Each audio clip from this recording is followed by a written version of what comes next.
Olá, eu sou Leonardo Cavalcante, aqui o SBT News. A gente vai fazer um debate aqui mais amplo, uma tentativa de debate mais amplo e mais profundo sobre a eleição na Argentina.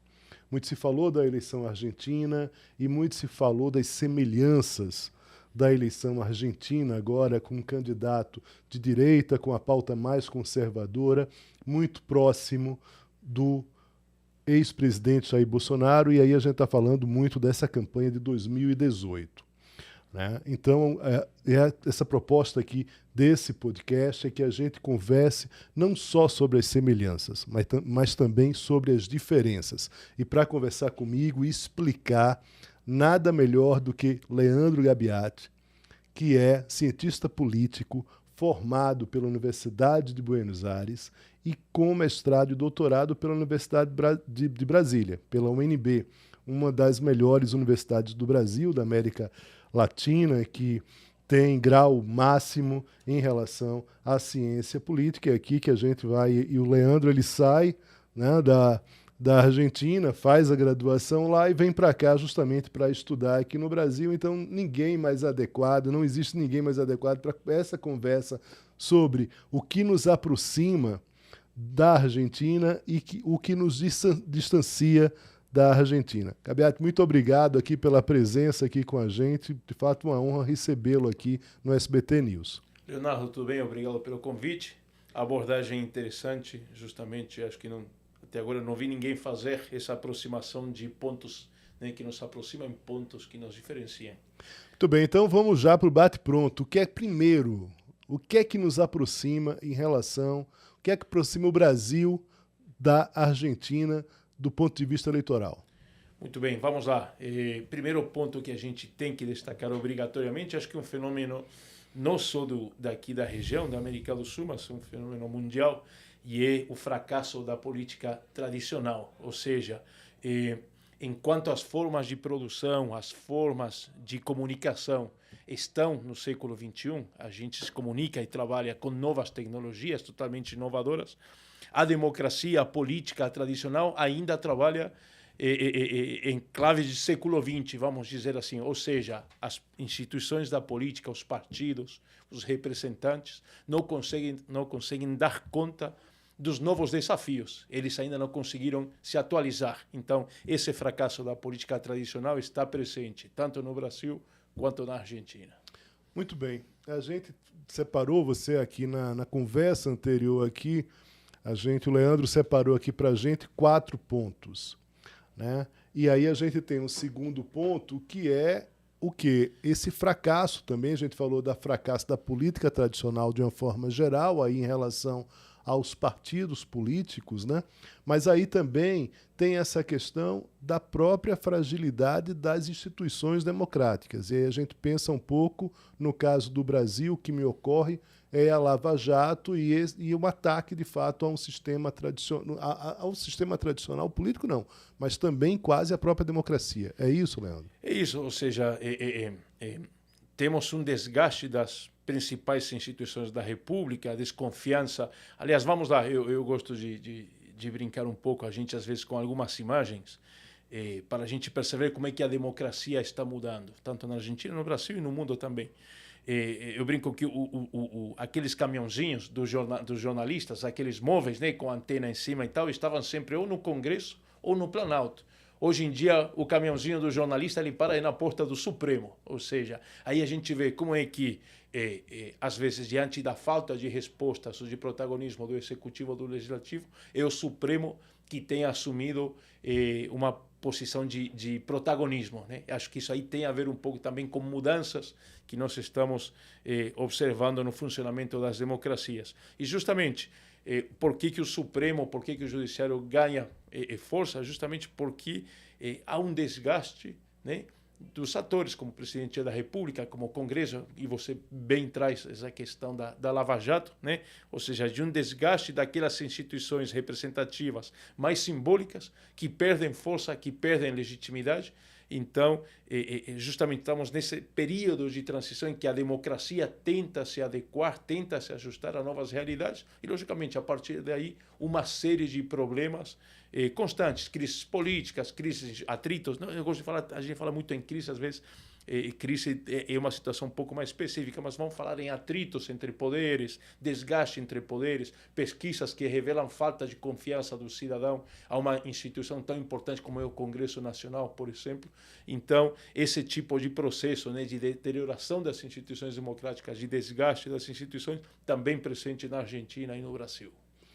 Terceiro ponto que a gente separou aqui para explicar para quem nos ouve é a questão econômica. Claro que a situação argentina não há comparação do ponto de vista, né, dessa pobreza extremada nos últimos tempos da Argentina, mas a gente tem um problema econômico no Brasil também muito forte e, de certa forma, esse também é um ponto que nos aproxima do ponto de vista eleitoral, é isso? Totalmente. A economia é uma agenda que está presente em toda a eleição. Ou seja, mais do que a gente aponta, não dá para comparar especificamente os problemas econômicos da Argentina e do Brasil. Por sorte, para o Brasil, a situação é muito mais estável, apesar de, logicamente, problemas específicos. Mas o que a gente aponta aqui com essa presença da agenda econômica é justamente, ou seja, toda a campanha, obrigatoriamente, ainda que você tenha assuntos como segurança, ou como saúde, ou como educação presentes, toda a campanha geralmente acaba sendo dominada pela agenda econômica. É o que aconteceu no Brasil em 2018, é o que acontece nessa eleição de 2023 na Argentina também. Muito bem, Leandro. A gente deixou por último aqui, nesses pontos que aproximam eleitoralmente o Brasil e a Argentina, a gente deixou por último aqui de maneira proposital, porque justamente são os dois candidatos, Milei e Bolsonaro. Né?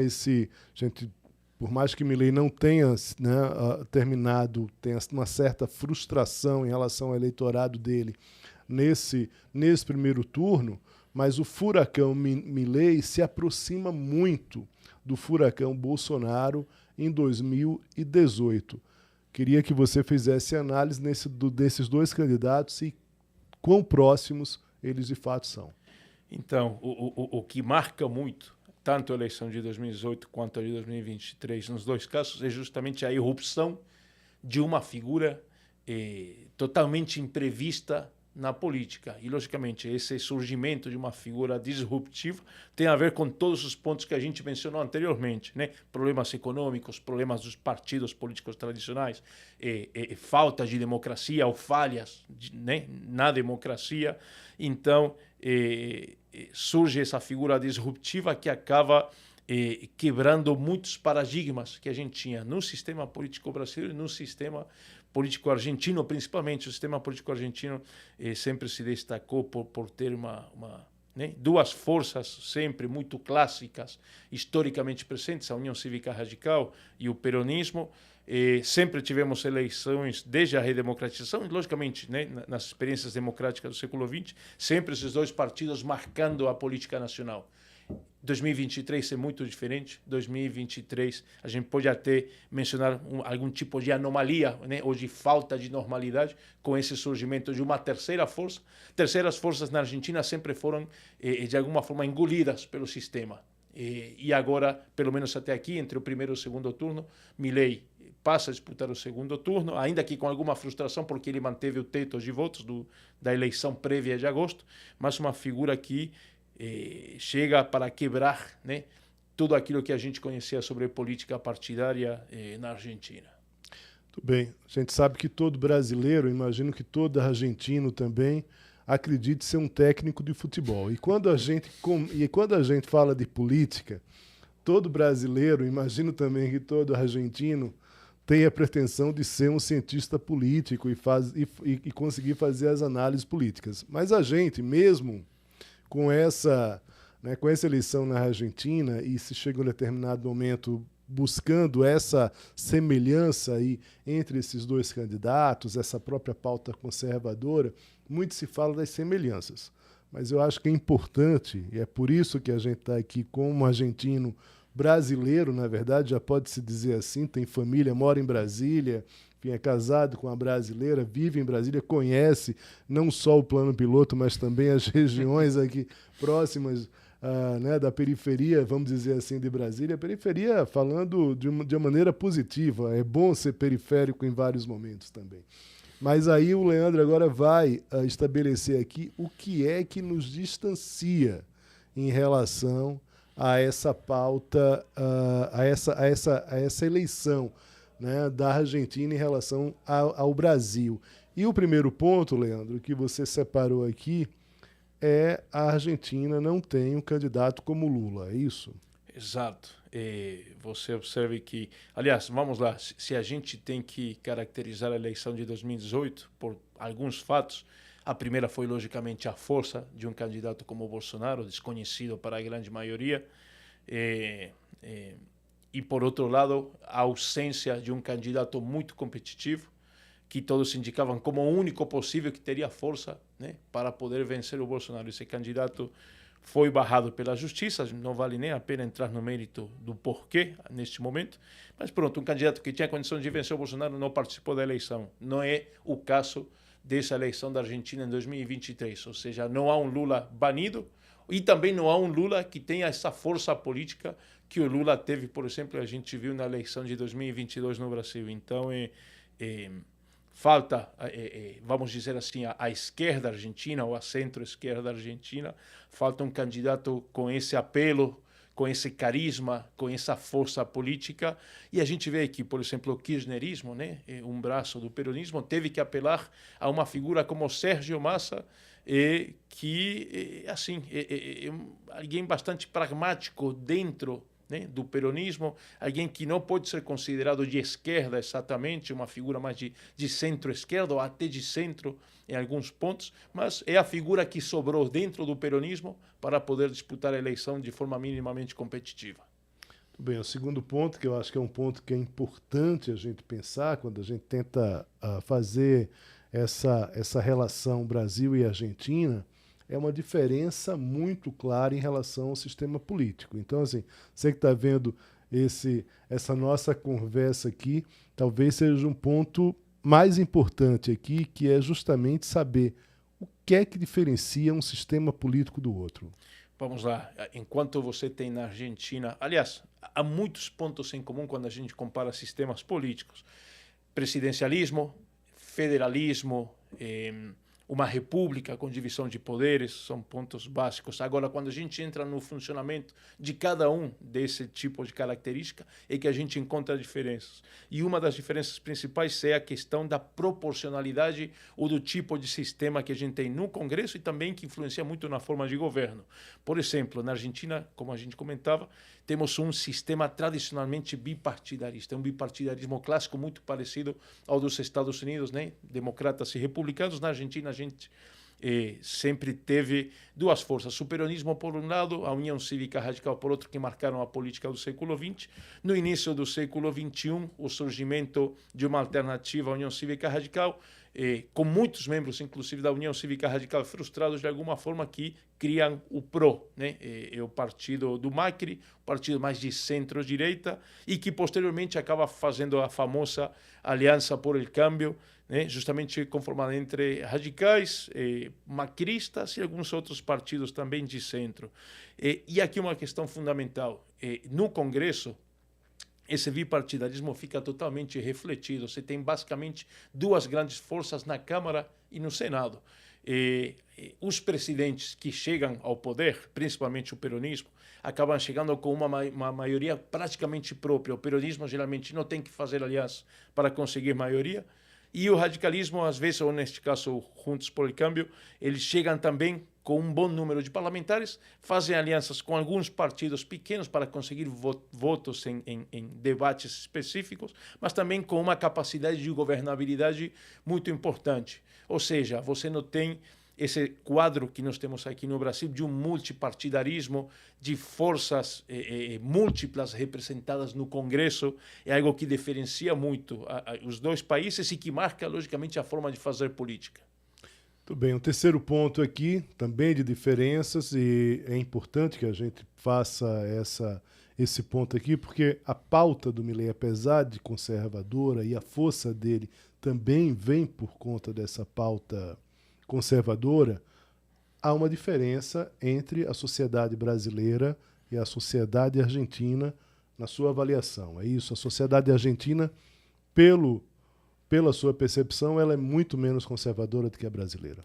Exatamente. Vamos começar por pontos básicos, e às vezes é difícil falar no Brasil de algumas características mais conservadoras, mas a gente tem que se reconhecer como uma sociedade conservadora. Faz parte de trabalhar com a realidade. Primeira questão, a abolição da escravatura. A gente brinca que foi ontem, né? Ou seja, o Brasil foi o último país do mundo a abolir a escravatura, final do século XIX, quando as grandes democracias da Europa, Estados Unidos, até na Argentina e outros países da América Latina, a abolição da escravatura aconteceu no início do século XIX. Ou seja, quando a gente olha um pouco aí e compara o Brasil com outros países, o Brasil tem um certo delay nessa agenda de conquista de direitos, criação de universidades. As primeiras universidades da América Latina foram criadas no século XVII, né? Ou seja, você já tem universidades criadas em 1600 e tanto na Argentina, acho que antes ainda no México, no Peru, ou seja, as universidades, a academia, a educação cresce, né? Os sistemas educativos públicos muito fortes crescem na Argentina, Uruguai e outros países da América Latina, e a gente vê que o Brasil vem com certa letargia, né, quanto à educação. E educação, logicamente, é básica para formar cidadãos. Então, todos esses antecedentes, né, fazem com que, de alguma forma, você tenha uma sociedade com um viés um pouco mais progressista e menos conservador na Argentina. Questões como aborto já foram definidas, por exemplo, e outras conquistas de direitos humanos também já foram superadas na Argentina, enquanto que no Brasil a gente ainda está em discussão de questões que são agendas que devem ser discutidas, né? E de alguma forma deveriam avançar. A gente, então, tem esse contraste, ou seja, se aqui o debate sobre liberação de armas parece, por exemplo, ser comum ou é tratado com certa naturalidade, na Argentina o pessoal se espanta um pouco quando se fala em liberalização de armas ou venda, uma pauta assim bem heterodoxa, trazida até pelo Milei, como criação de um mercado para venda de órgãos, né? Ou seja, são pautas que assustam um pouco o cidadão padrão na Argentina. Inclusive, isso foi muito abordado, né? A gente depois vai colocar aqui uma das publicidades em relação a armas, que mostra claramente que houve ali, por parte da campanha contrária ao Milei, na campanha do Massa, uma abordagem mostrando claramente o risco das armas e a própria entrevista do filho do Bolsonaro durante, né, o processo eleitoral ali acabou sendo que vetado ali numa TV argentina em relação às declarações dele. Isso me parece muito claro. Um outro ponto, claro, em relação ao que você está falando em relação às armas. Um outro ponto que a gente separou aqui, que você já tinha separado anteriormente, que eu acho que é importante, é essa diferença em relação ao eleitorado. Ao que tudo indica, até as informações que a gente tem, que chegam a gente aqui no Brasil, o que é que essas informações mostram? Que esse eleitorado do Milei é um eleitorado mais jovem.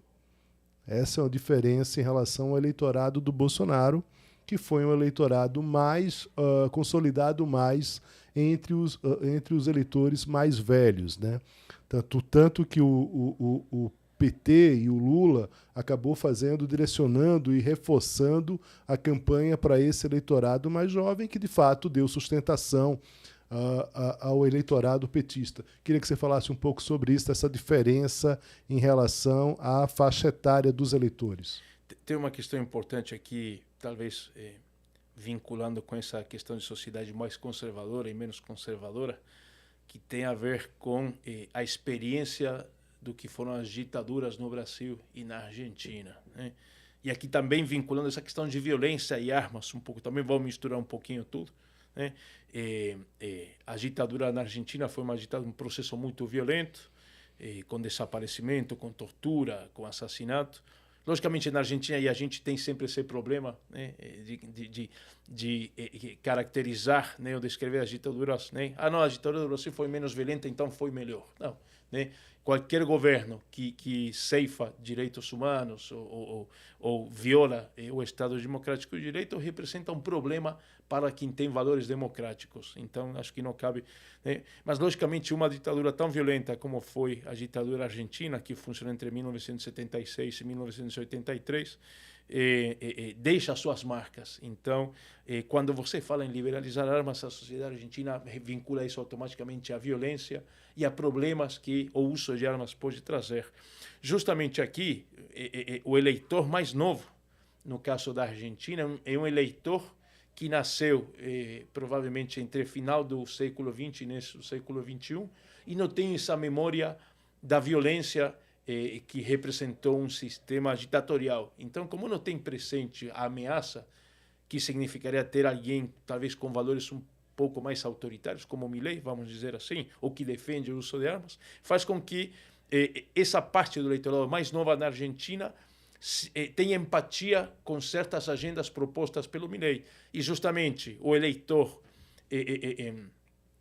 mais idoso da Argentina questione algumas pautas trazidas pelo Milei. E aqui, justamente, no Brasil, foi o contrário, né? Justamente, é o eleitor mais idoso que, de alguma forma, por ter esse espírito conservador ou esses valores conservadores, acaba reagindo a pautas que tem a ver com minorias ou com direitos humanos, e justamente Bolsonaro aponta, logicamente não quer dizer que o Bolsonaro não teve apoio também de eleitores de menos idade, mas o forte, né, do eleitorado Bolsonaro vem justamente dessa população mais idosa que sente, de alguma forma, ver seus valores ameaçados com pautas tradicionalmente defendidas pela esquerda, como é união homossexual, aborto, não liberalização de armas e coisas do tipo. Então, há de fato uma diferença, um contraste muito grande sobre tipos de eleitores em cada um dos casos. É importante dizer que, nesse caso da ditadura brasileira, também foi uma ditadura muito violenta. Tem uma diferença, imagino que, de repente, você consegue pensar um pouco com a gente aqui, que, de certa forma, em duas ditaduras violentas, no caso da Argentina, a busca vamos dizer assim, pela investigação, para, de fato, chegar nos responsáveis foi um pouco mais, ou, de certa forma, mais efetiva do que no Brasil. A Argentina foi buscar essa questão de forma muito mais aprofundada do que o Brasil. O Brasil meio que se fez ali uma relação, um pouco de uma lei da anistia, que acabou ficando ali uma relação mais branda em relação aos assassinos, em relação à ditadura. Acho que a Argentina avançou um pouco mais nessa pauta, né? Tem um ponto importante aqui que é, logicamente, para nós, países, né, da América do Sul, países latinos, que tipo de papel exercem os militares e as forças armadas sobre a democracia, enquanto a Argentina, com todo esse processo de julgamento das cúpulas militares, conseguiu passar a limpo e, de alguma forma, subordinar o poder militar ao poder civil. No Brasil, a gente ainda não resolveu essa questão e, logicamente, observa isso aí todo dia, né, em que temos militares que, de alguma forma, não se subordinam completamente. O Lula está tendo, justamente, ainda que seja uma agenda talvez não tão destacada pela mídia, porque temos outros mais relevantes, mas o problema com os militares, ou a relação entre militares e Planalto, é um assunto que o Lula vem tratando muito. Colocou um ministro muito hábil politicamente, como o Múcio Monteiro, para tentar justamente apaziguar e normalizar a relação entre o poder civil e o militar, mas é uma agenda que está sensível e que está constantemente presente. Acho que é outro contraste que a gente tem entre o caso argentino e brasileiro. Muito bem, falar sobre a Argentina e falar sobre o Brasil é falar sobre a América Latina, é falar sobre o Brasil, né? A gente tratou aqui de temas brasileiros, também tratou de temas argentinos. Espero que, para você que nos assiste, tenha sido proveitoso essa conversa. A gente trouxe aqui vamos dizer assim, o principal nome da academia, né, que faz essa relação Brasil-Argentina, nasceu na Argentina, graduado em ciência política pela Universidade de Buenos Aires, com mestrado e doutorado aqui pela Universidade de Brasília. Um prazer recebê-lo aqui, de fato, mais uma vez, uma honra para o SBT News. Que bom que a gente conversou sobre esse tema. Leonardo, obrigado pelo convite, um prazer. Tema instigante, eleição argentina ainda indefinida, muitas coisas ainda para acontecer, serão algumas semanas bem intensas politicamente na Argentina e, logicamente, o Brasil expectante pelo resultado. Muito bem, a gente fica por aqui. Agradeço a audiência e até a próxima.